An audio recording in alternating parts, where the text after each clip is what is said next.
участники заседания. Только 8,7% территории республики сегодня имеет круглогодичную транспортную доступность, в которой только 16% для населения, то есть в 322 населенных пунктов есть всего 586.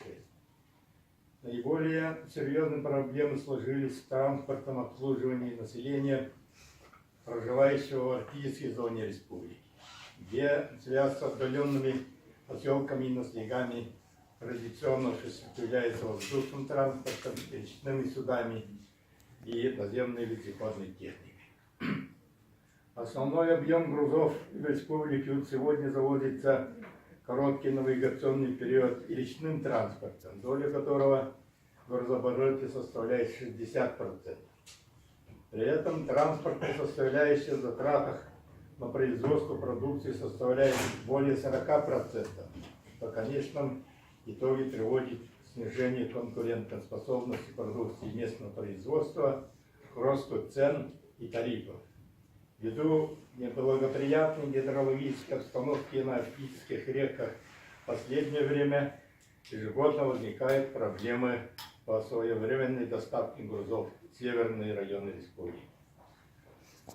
В этой связи возрастает роль автозимников для дальнейшей доставки грузов до пунктов назначения, что требует выделения значительных средств для их содержания и принятия ряда комплексных мер по сокращению их протяженности, выхода из ледовых переправ на сушу, ускорения ледостава на многочисленных озерах и реках севера.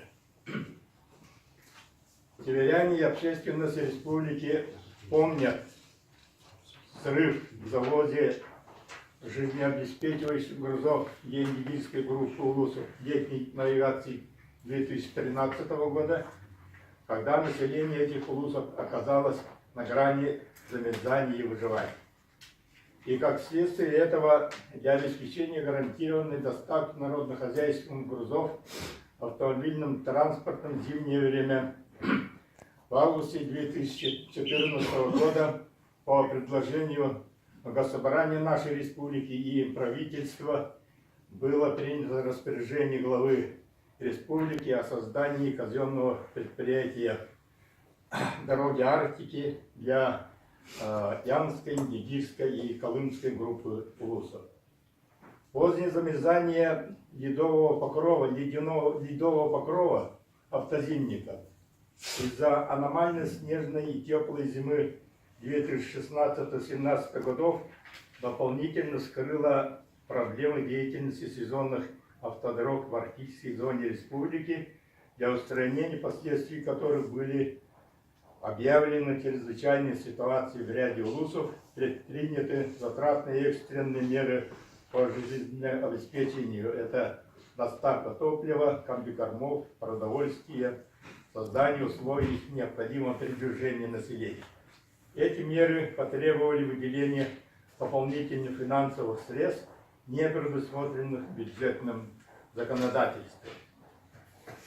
Вместе с тем следует отметить, что казенное предприятие «Дороги Арктики» на сегодня занимается практически только обустройством автозимников протяженностью 5300 километров, зависящих в основном от процесса и сроков ледостава на водоемах и реках обширной территории Арктики и Севера. Практика показывает, что есть серьезные резервы в значительном повышении эффективности устройства и эксплуатации автозимников продленного действия. То есть это я имею в виду, значит, первое – это сокращение протяженности, второе – обустройство наземных автозимников. Если говорить о сокращении протяженности, то можно сказать, что на практике мы имеем автозимник Якутск-Батагай, Себен-Сиген-Квелсвардах-Батагай примерно на 400 километров короче до улусного центра, чем действующий автозимник Якутск, Тополиный, Батагай. то это вот на 4, это, ну, в народе называют вот это направление Сталинского, поскольку в годы войны, значит, через Батамай, Гегехая, Хаянский улус, по этому направлению возили груз, начиная сначала оленями, потом, значит, в принципе, машинами ГАЗ-5, где-то, который состояли из 150 автомашин. По этому направлению, вот это направление мы узаконили, то есть включили в перечень автоземников республики 2014 года. Второе это устройство наземных автозимников продленного действия путем выхода от ледовых проездов по рекам. Это пример в жизни на практике есть. Это город Среднеколымск, село Орлах. Между ними расстояние, значит, 280 километров. Это вот село Орлах Верхнеколымского улуса. И вот этот зимник, ну, наземный, продленного действия, действует с 2013 года, продолжительностью примерно 5 месяцев вместо 3, чем по льду реки Колыма. На 2 месяца плюс получается. И третье направление, поселок Батагай-Сайды, более 200 километров, действует это наземный автозимник с 2012 года. Я вот в дальнейшем, и вот здесь перечислил те самые объекты, те самые изменения, которые были, значит, произведены при моем участии и, может быть, даже при моем, значит, руководстве. То есть это я не говорю со слов или там, значит, как бы я сам лично участвовал в этих делах. Эти резервы имеют исключительно важное значение не только для экономии арктических и северных территорий, но и для всей территории Якутии и России в целом. Я бы сегодня хотел остановиться только на одном из них. Считаю, что настало время решительно переломить сложившийся годами стереотип в обустройстве автозимников и начать применение одного из самых эффективных и незатратных практик – ускорение наращивания льда на водоемах в осенне-зимний период с использованием наших якутских природных низких температур, то есть естественным путем. Вот наше преимущество перед другими субъектами. Создав для этого определенные условия, то есть периодическое очищение поверхности льда от снега по мере его выпадения. Но я должен отметить, что, к сожалению, этот вопрос ставится не впервые. Мы этот вопрос ставили на различных площадках, на различных уровнях власти, начиная с Госсобрания, правительства, Общественной палаты, совместные заседания Совета старейшин Общественной палаты, но вопрос сегодня практической поддержки в республике пока не находит. Данный принцип намораживания льда был опробирован в год срыва навигации на Индигике в 2013 году.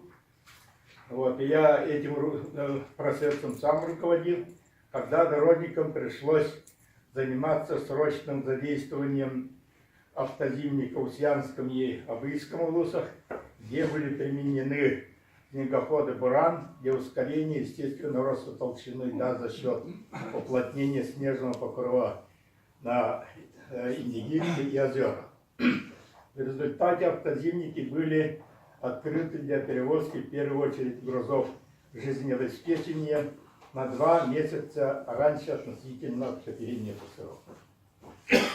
То есть, если планировалось ввести автозимник в начале января месяца, то мы в ноябре уже, значит, имели, используя, значит, принцип уплотнения льда, значит, имели уже возможность для проезда грузовых автомашин, ну, для начала помножен, значит, не меньше 10 тонн. И таким образом были спасены от замерзания поселок Белая гора, Сутороха село, село Абый, Сиганнах и Кевергене.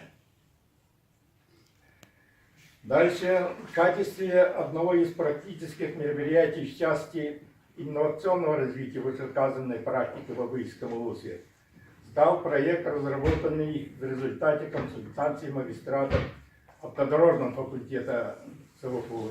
Сегодня нет представителей, да? Я буду, Вот как раз Мярин Александр Николаевич, вот мы с ним вместе занимались, я об этом не говорю.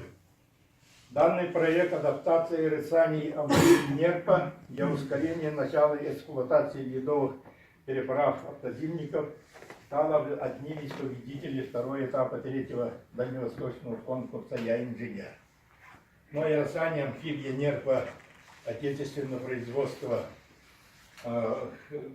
производится в городе Новокузнецке Кемеровской области, способна значительно эффективнее и безопаснее освобождать лед от снега с дулом и регулируемых винтов относительно гусениц снегохода.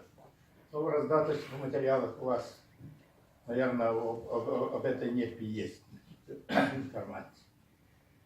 Если сегодня ледовые автозимники в Арктике эксплуатируются 4 месяца в году, ну, кроме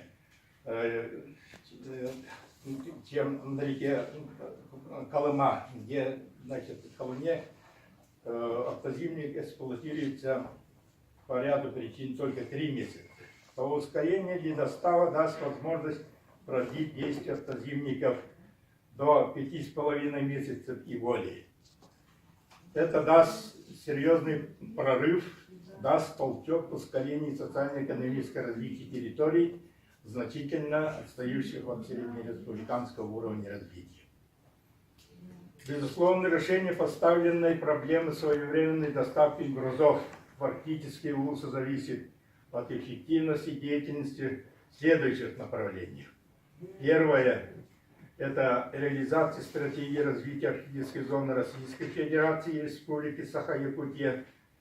Второе – реализация стратегического развития Республики Саха до 2030 года с определением основных направлений до 2050 года.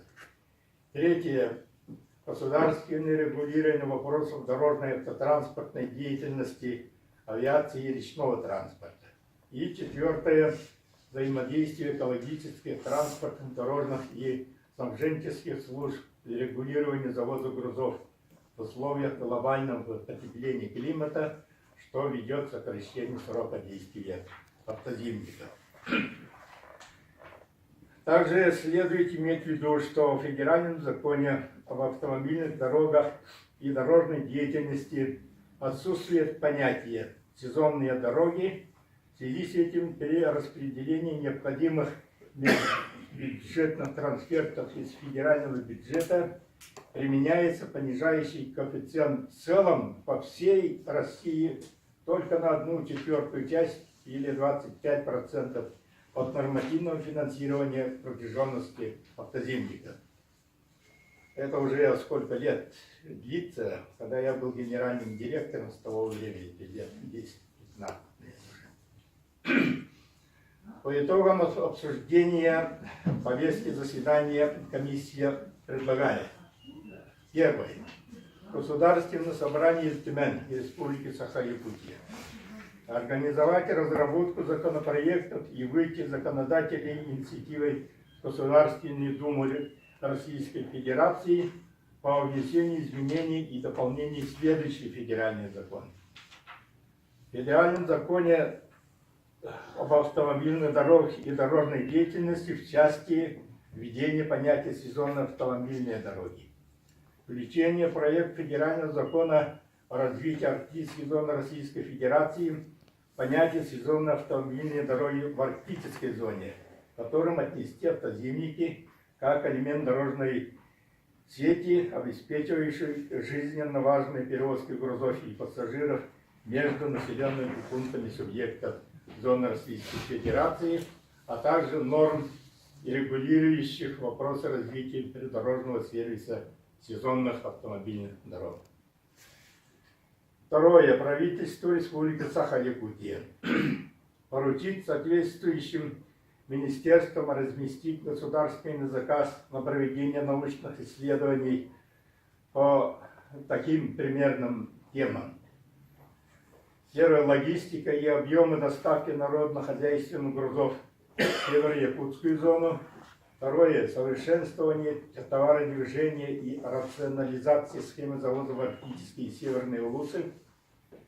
Эффективное и технически грамотное, безопасное обустройство автозимников продленного действия.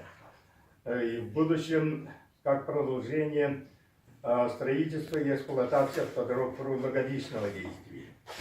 Четвертое. Ускорение ледостава с учетом наличия многочисленных водоемов, рек и других водных преград. Шестое. Изучение процесса влияния экологических и природно-климатических изменений на техническое состояние сезонных автомобильных дорог. И седьмое. Продление периода эксплуатации автозимников для доставки народно-хозяйственных грузов в отдаленные и труднодоступные улусы республики с учетом применения современных наземных транспортных средств и вездеходов.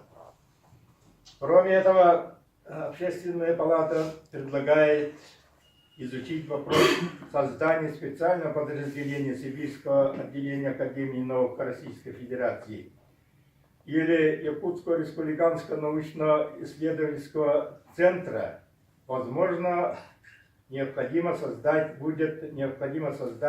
проектный офис Республики Саха для разработки проекта комплексной программы с рабочим названием «Раннее открытие и продление эксплуатации автозимников в условиях глобального потепления климата» как специальная программа Росавтодора в рамках реализации майского указа президента Российской Федерации Путина Владимира Владимировича «Безопасные и качественные автомобильные дороги».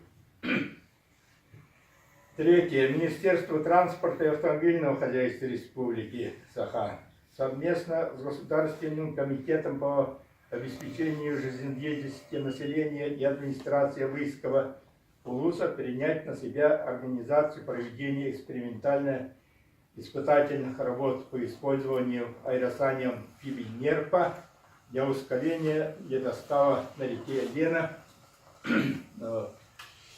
в осенне-зимний период этого 2018 года и определить возможности их использования в дальнейшем более широком плане на сезонных дорогах республики. Я поясню этот пункт, поскольку это новое дело, эти амфибии аэросани в республике сегодня практически приобрел только Авыйский улус, муниципалитет. Ну, я имею в виду вот наши, так, вот, ближайшие. Удачным есть, ну, уже есть. А так, Авыйский улус приобрел, нужно привести в ближайшее время из Новокузнецка. И конструкторов, я не знаю, главное или какого конструктора, значит, ваш отвечающий за это дело Находки Николай, служба спасения, значит, они пригласили сюда с этой техникой этого конструктора и будут проводить в этот период осенне-зимний тоже испытательные, экспериментальные испытательные дела. И в принципе вот все это идет как-то разобщенно, поэтому вот, все это должно было бы идти, значит, под эгидой Министерства транспорта. В большей степени Министерству транспорта нужно. И моим коллегам в первую очередь дорога Марки. Еще Министерство инноваций. Ну это, да, вот, ну инновации, да. Вот. Поэтому как-то мои коллеги, молодые руководители дорог Арктики воздерживаются, ждут, когда на испытания чужие идут, подойдет, не подойдет. Поэтому надо бы как бы рискованнее быть в этих вещах. И, ну, в первую очередь, Общественной палате Республики Саха, 4 пункт. Обратиться в Общественную палату Российской Федерации с предложением оказать содействие продвижению законодательных инициатив по федеральным законам об автомобильных дорогах и дорожной деятельности и проекту федерального закона об арктической зоне Российской Федерации. Ну, нам Комиссия Общественной палаты по развитию арктической северной территории Общественным советом организовать контроль за началом работ и обустройство автозимников и своевременное введение их действия. Это такой повседневный, значит, ежесезонный вопрос, но кроме этого наш вопрос сегодня состоит, значит, здесь договориться, посоветоваться о перспективе, вот, как продлить автозимники в целом по республике в перспективе, начиная с этого года.